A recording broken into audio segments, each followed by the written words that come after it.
नमस्कार मेरे भावी अध्यापकों, कैसे हैं सभी। Radhe Radhe to all of you, जय श्री श्याम, नमस्कार। आई होप सभी की प्रिपरेशन बढ़िया चल रही है। तो जो डेली सेशन हो रहे हैं बच्चों अपने रात को 9 बजे, और जो संडे को मैराथन हुई थी, आई होप सभी ने ढंग से देख ली होगी। कॉन्फिडेंस बढ़ रहा होगा बच्चों ना।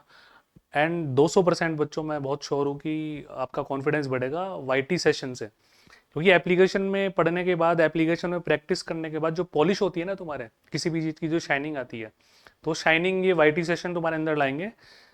वो एग्जाम में तुम्हारे लिए बहुत इंपॉर्टेंट रोल प्ले करेगी। जो बच्चे एप्लीकेशन में वो टॉपिक ना पढ़कर फिर अगर यूट्यूब डायरेक्ट देख रहे हैं तो उनके लिए ये बेनिफिशियल नहीं है। मेरे यूट्यूब सेशन उन्हीं बच्चों के लिए बेनिफिशियल है जो एप्लीकेशन में पढ़ चुके हैं ना। ठीक है, तो लेट स्टार्ट बच्चों, आगे अपन और प्रैक्टिस करते हैं। देखो, जिनका केवीएस टीजीटी है, ईएमआरएस टीजीटी है, वो अपने सिलेबस के अकॉर्डिंग टॉपिक्स के क्वेश्चन करना। तुम्हें लगे कि ये टॉपिक सिलेबस में मेंशन नहीं है तो उस टॉपिक के क्वेश्चन मत करना। ठीक है, इतने समझदार तुम हो। बाकी मैं तो जनरल ले रहा हूँ बच्चों। केवीएस, ईएमआरएस, एचटेट, यूपी, ये सेशन सभी एग्जाम्स में काम के हैं। डी ट्रिपल एस बी के लिए कम काम के हैं क्योंकि उनके ग्रेजुएशन वाला पोर्शन है। तो जैसे ही केवीएस ईएमआरएस का एग्जाम होगा उसके जस्ट बाद अपन D triple S B specific session start कर देंगे यूट्यूब पे। हो सकता है पहले भी कर दें। ठीक है बच्चों, एप्लीकेशन, यूट्यूब और टेस्ट, तीनों में से किसी भी एक बात को भी मत छोड़ना। ठीक है, मजा आ जाएगा तुम्हारे को, चिंता नहीं करनी। चलो आओ स्टार्ट करते हैं अपन, है ना। और जो होमवर्क के लिए दूं ना उसको अटेम्प्ट किया करो बच्चों, ना। बहुत आसान सा सवाल है जी, पढ़ो। गिवन दैट, देखो एग्जाम स्पेसिफिक क्वेश्चन अपन कर रहे हैं, हो सकता है कोई कॉन्सेप्ट तुम्हें बार बार देखने को मिल जाए, उससे फर्क नहीं पड़ेगा, रिवीजन होगा ना, आराम से पढ़ो। Given that number of point on a circle is an, एक सर्किल पर एन पॉइंट्स हैं, number of triangle joining these points, तो उन पॉइंट से हमने मिला के जो ट्रायंगल बनाए वो कितने बनाए, 84 बनाए। Then n is equal to, तो एन की वैल्यू कितनी है, वो पॉइंट्स कितने हैं कहने का मतलब। तो परमुटेशन कॉम्बिनेशन का बेसिक सा क्वेश्चन है जो कि ज्योमेट्री वाली एप्लीकेशन है। अब यहाँ पर तुम एक बात समझो बच्चों कि ट्रेंगल कब बनेगा, a closed figure joining by 3 non collinear points.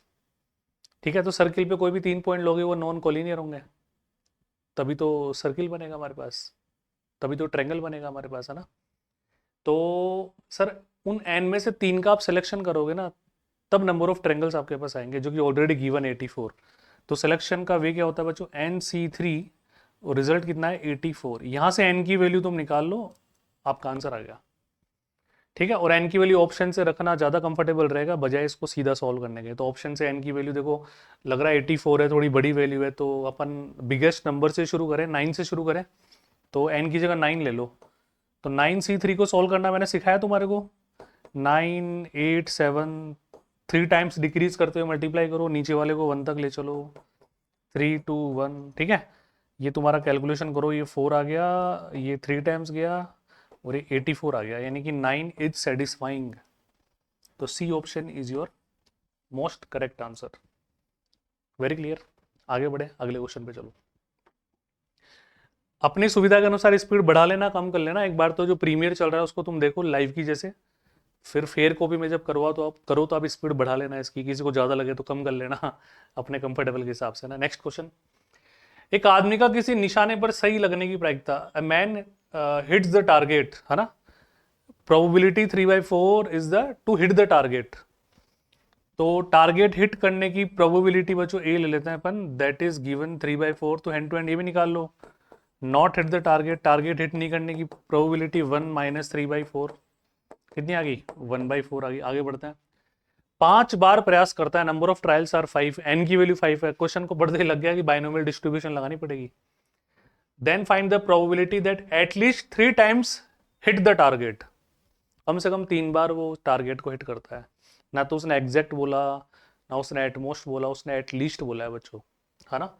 तो बाइनोमियल डिस्ट्रीब्यूशन के अकॉर्डिंग अपन चले बच्चों, तो एक तो at least 3 times hit the target, तो एक बार आर की वैल्यू 3 होगी, एक बार आर की वैल्यू 4 होगी, एक बार आर की वैल्यू 5 होगी। एटलीस्ट का मतलब ज्यादा से ज्यादा 5 केस भी हो सकता है कि पांचों प्रयासों में उसने टारगेट हिट किया। तो सक्सेस पी तो ये हो गया, और क्यू तुम्हारे पास कितना हो गया, 1/4 हो गया। तो बाइनोमियल डिस्ट्रीब्यूशन NCR, P की पावर R, Q की पावर N - R, कोई प्रॉब्लम नहीं है। फिर NC4, है ना, 3 की पावर 4, और 1/4 की पावर 5 - 4, 1। 5C5, 3/4 की होल पावर 5, 1/4 की whole power 0। Do calculation, calculation आपको करनी है, ठीक है, और आपको आंसर लगाना है। दिस इज होमवर्क, बस कैलकुलेट तुम्हें करना है, प्रोसेस मैंने तुम्हें समझा दिया कि ये बाइनोमियल डिस्ट्रीब्यूशन की एप्लीकेशन है, और आराम से तुम देखो ये डेटा तो सेम ही आ रहा है ना सब में, पावर एक साथ आ रही है, ठीक है, तो कॉमन कॉमन आ जाएगा तुम्हारे पास बहुत सारा डेटा, कैलकुलेशन कर लेना, आंसर लगा देना, ठीक है। तो वेट करूंगा कमेंट सेक्शन में कौन कौन देगा इसका आंसर लगाता है। नेक्स्ट क्वेश्चन, दो पासे एक साथ फेंके जाते हैं बच्चों, टू डाइसेस थ्रोन साइमल्टेनियसली या टुगेदर, है ना। दोनों पासों पर आने वाली संख्या का सम ऑफ डिजिट्स 7 की probability we have to find out, है ना। दोनों पासों पर जो हमारे पास अंक आएंगे, डिजिट्स आएंगे, उनका सम 7 लाने की प्रायिकता ज्ञात करनी है। तो टू डाइसेज हैं, तो सर ये तो हमें श्योर है कि टोटल आउटकम्स, ये तो 36 हो गया, इसमें तो कोई बात ही नहीं है, दो डाइसेज है तो।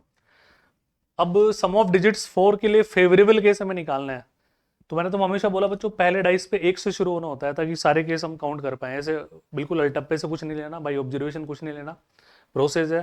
पहले डाइस पे 1 रखो तो 7 लाने के लिए उस पर कितना चाहिए, सब 6 चाहिए। फिर पहले डाइस पे 2 रखो, ऐसे नहीं, वरना क्या होता है कि मन में ऐसा आता है 3 4 5 2, तो उसमें टाइम भी ज़्यादा लगता है और कोई केस रहने के चांसेस भी बन जाते हैं फिर, है ना, वो गलत हो जाता है वहाँ पे। तो फेवरेबल केस के लिए देखो 1 से स्टार्ट होते हैं, तो दूसरे पे 6 आ जाएगा, तभी 7 बनेगा। पहले पे 2 तो दूसरे पे 5, पहले पे 3 तो दूसरे पे 4, पहले पे 4 तो दूसरे पे 3, फिर 5 तो 2 और 6 तो 1।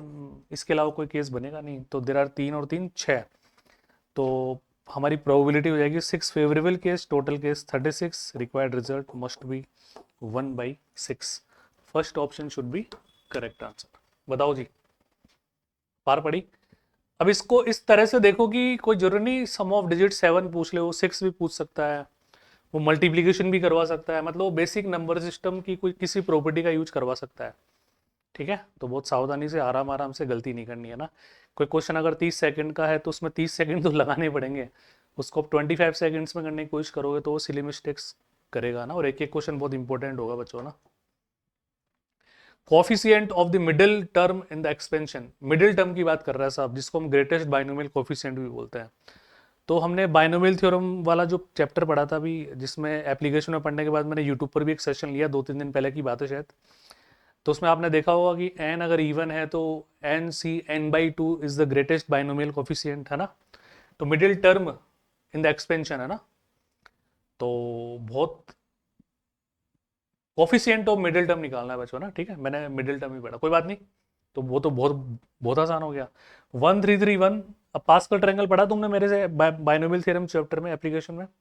1 3 3 1 को देखते ही क्या स्ट्राइक हो रहा है कि सर ये तो 1 + x का होल क्यूब है, और पूरे के पास पावर कितनी आ रही है सर, 8 आ रही है, तो ये कितना हो गया, 1 + x की होल पावर 24, n की वैल्यू इवन है, तो 24c 24/2 12, 24c12 will be greatest binomial coefficient, जिसको मिडिल टर्म भी हम कह सकते हैं, इवन होने पर ऐसा हो गया, ठीक है। बताओ जी, कोई डाउट किसी को, कोई दर्द हो रहा है किसी बच्चे के, NODARD नो दर्द, बढ़े थोड़ा आगे। Number of terms in the expansion, बच्चों नंबर ऑफ टर्म्स इसमें निकालनी है, तो ये मल्टीनोमियल थ्योरम मैंने पढ़ाई थी तुम्हारे को, जिसमें नंबर ऑफ टर्म्स निकालना हमने सीखा था। अगर 2 टर्म हमारे पास है तब तो कोई दिक्कत ही नहीं है, 2 टर्म में तो हमें पता है सर पावर n है, तो number of terms will be n+1, एक ज़्यादा होती है। तो ये मैं दोबारा लिखवा देता हूँ तुम्हारे को, x1 x2 x3 और xk, इसमें हमें नंबर ऑफ टर्म्स निकालनी है, तो डायरेक्ट तरीका बता रहा हूँ, n+k-1 ck-1, इसका तुम्हें ध्यान रखना है। अब n का रोल यहाँ पे 25 प्ले करेगा, 25, k की वैल्यू यहाँ पे 3, ABC 3 टर्म है, -1 c3 -1, यानी कितना आ गया बच्चों, 27c2। Now do calculate what ever answer.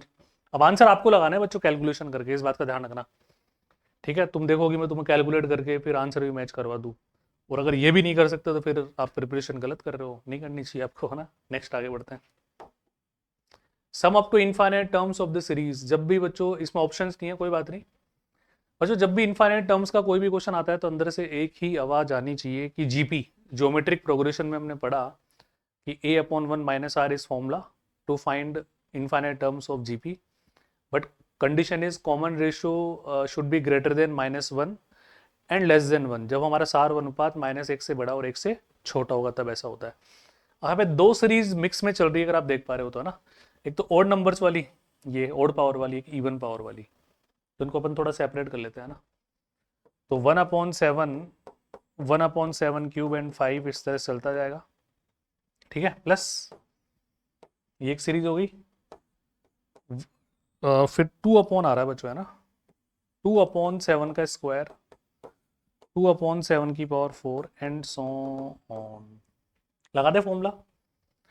तो फॉर्मूला लगाओ, a upon 1 minus r, a की वैल्यू 1/7 है, a upon 1 minus r, r की वैल्यू 1/7 स्क्वायर है।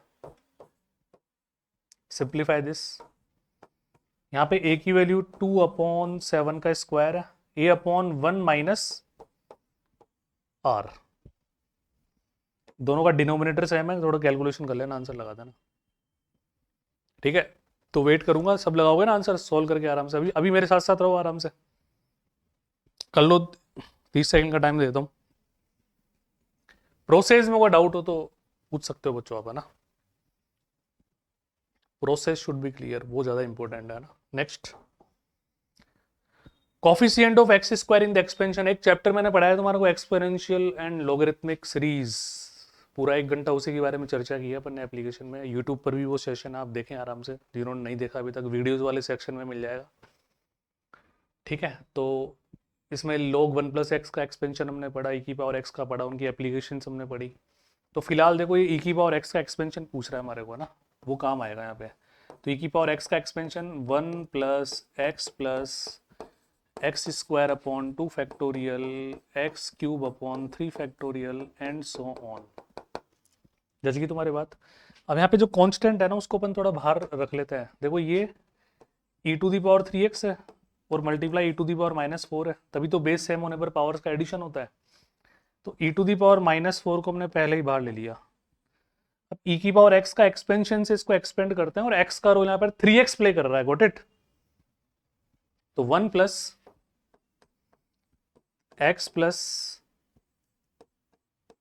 X square upon 2 factorial. आगे बढ़ने की नीड ही नहीं है, क्योंकि डिमांड जो है वो एक्स स्क्वायर का गुणांक है, कोफिशिएंट ऑफ एक्स स्क्वायर, तो यहां से आ जाएगा, बस आगे जाने की जरूरत नहीं, आगे तो पावर और बढ़ेगी, ठीक है बच्चों। तो e टू दी पावर -4 तो सबसे मल्टीप्लाई हो गया होगा, ये e टू दी पावर -4 को मल्टीप्लाई किया, यहाँ पे आ गया 9x square upon 2। Very clear. तो उनको थोड़ा और अपन सिस्टमेटिक लिख देते हैं बच्चों, है ना। एक्स स्क्वायर का कोफिशिएंट हमें निकालना है, तो 9 e to the power -4 upon 2, यानी कि fourth option D is correct answer. बताओ जी, जज गई तुम्हारी बात। अरे जज रही है, नहीं जज रही है, कर रहे हो ना आराम से, कोई दिक्कत वाली बात थोड़ी बच्चों। बताओ रहे, डन मामला।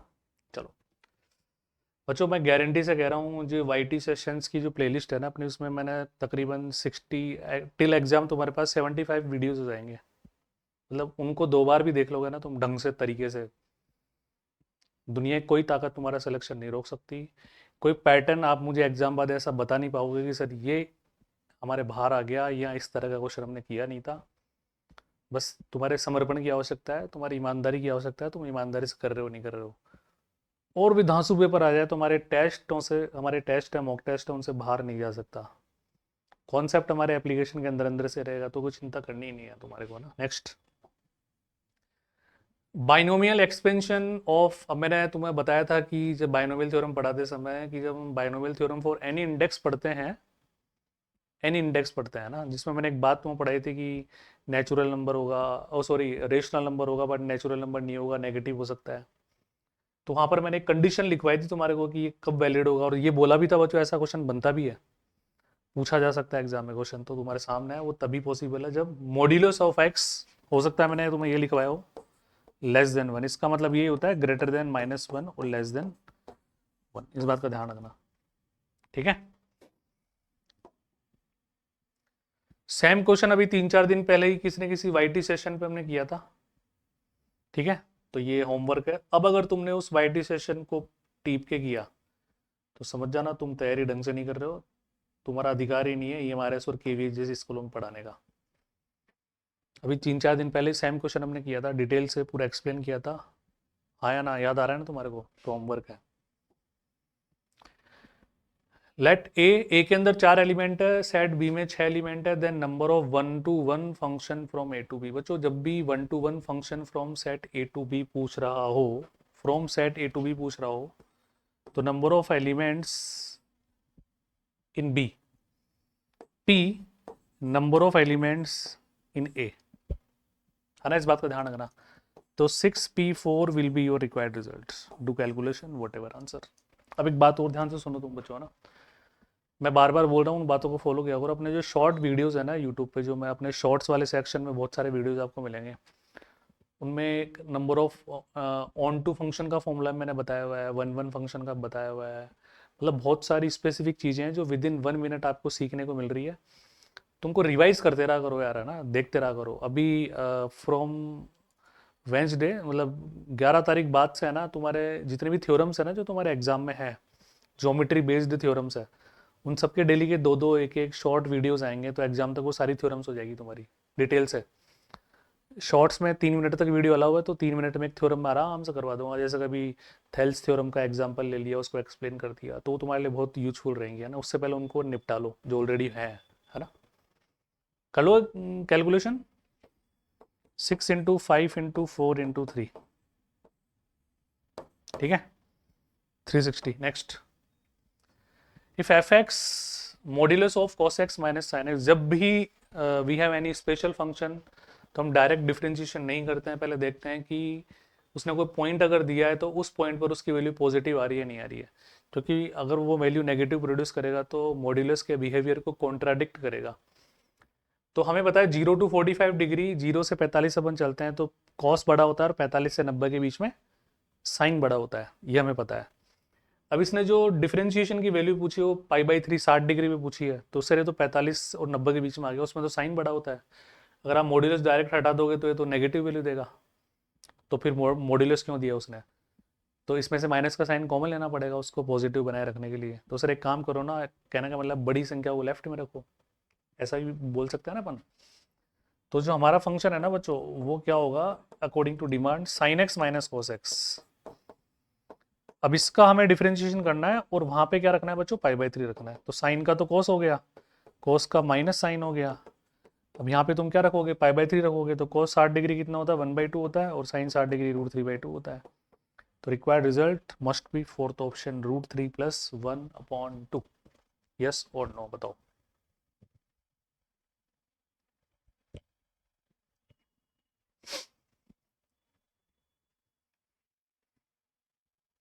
क्लियर है क्या बच्चों सभी का?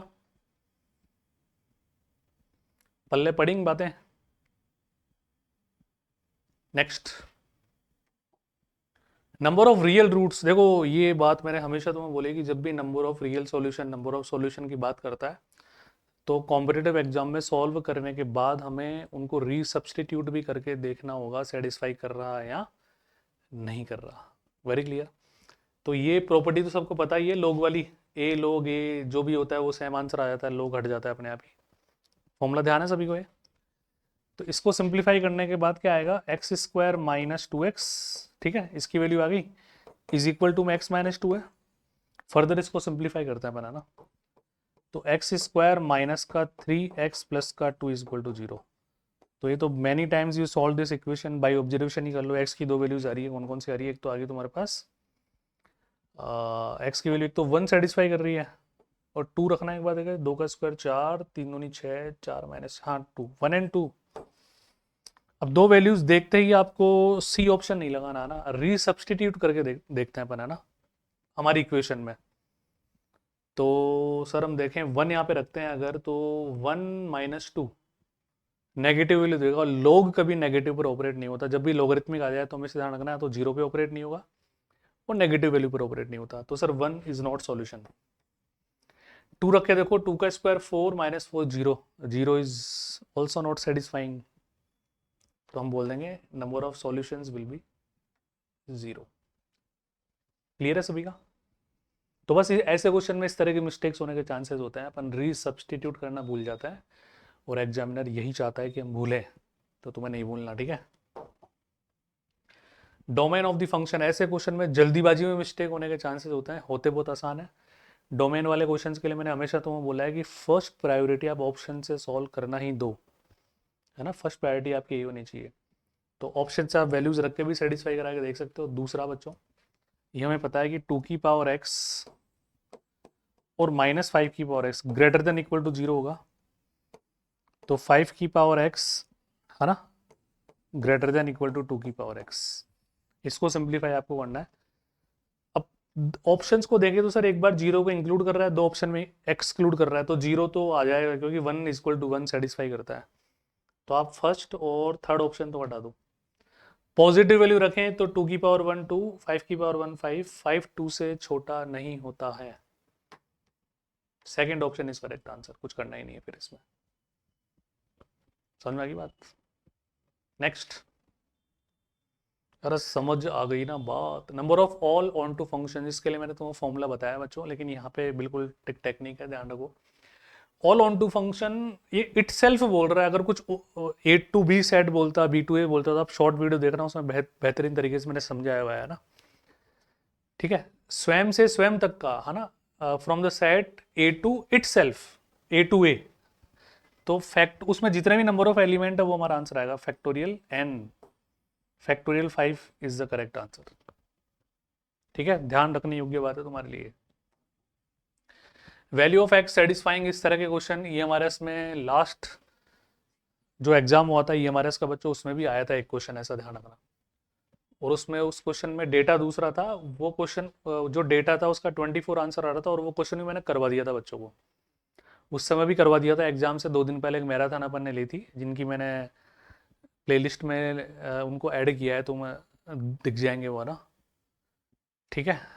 तो ऐसे क्वेश्चन हमेशा ऑप्शन से करते हैं बच्चों। इसका मतलब क्या होता है कि this minus this is completely divisible by 5। 3x minus 4 जो है वो 5 से पूर्णतः विभाजित होगा। तो x की वैल्यू ऑप्शन से क्या रखें कि 4 घटाएं और 5 का पूरा पूरा भाग चला जाए। पहला ऑप्शन देखो, 3 या 9 में से 4 गया तो 5, 5 5 से कंप्लीट डिविजल होता है, तो सर इत्तेफाक से मजदूरी करनी नहीं पड़ी। First option is very correct answer. बोलो जी हाँ या ना। पार पड़ी सभी की? डन है क्या मामला? तो बच्चों ये 15 क्वेश्चन हमने किए, और अब 2-4 दिन बाद अपन मैराथन शुरू कर देंगे प्रॉपर, 1.5-2 घंटे की तुम्हारे टिल एग्जाम चलेंगी। और बस तुम्हें थोड़ा ही प्रेजेंस दिखानी पड़ेगी। 9 बजे अपन लाइव करेंगे डेली शाम को, 9 से 10:30 11 तक, है ना। उसमें क्या बहुत सारे क्वेश्चन हो जाते हैं। तो यही सेशन अभी लाइव होता तो यही 1 घंटे का हो जाता, है ना। यहाँ पे मैं तुम्हारे से कॉन्वर्सेशन कम कर पा रहा हूँ, कमेंट्स नहीं पढ़ पा रहा, है ना। फिर ठीक है, कोई दिक्कत नहीं है। 1-2 दिन और ऐसे ही सेशन तुम ले लो आराम से, जब तक कभी क्या है तुम्हारे पास एप्लीकेशन के सेशंस का बर्डन है। अभी वेक्टर का फोल्डर मैंने बना दिया, वेक्टर कंप्लीट कर लो, कोनिक सेक्शन का ऑलरेडी बना हुआ है, और रिमेनिंग टॉपिक्स का भी और बन जाएगा ना। तो फटाफट से एप्लीकेशन के सेशन से फ्री हो जाओ एज सुन एज पॉसिबल, जल्दी जल्दी करो। फिर अपन यहाँ पे प्रैक्टिस करते हैं, और टेस्ट तुम साइड में लगाते रहो। कोई भी दिक्कत होती है मेरे नंबर सबके पास है। जिन्होंने टेस्ट सीरीज अभी तक ली नहीं है, ले लो, वेरी इंपॉर्टेंट टेस्ट, उनसे बहुत फ़ायदा मिलेगा तुम्हारे को, ठीक है। चलो बच्चों, नमस्कार, Radhe Radhe. Please share this session as much as you can, share भी किया करो भाई, है ना।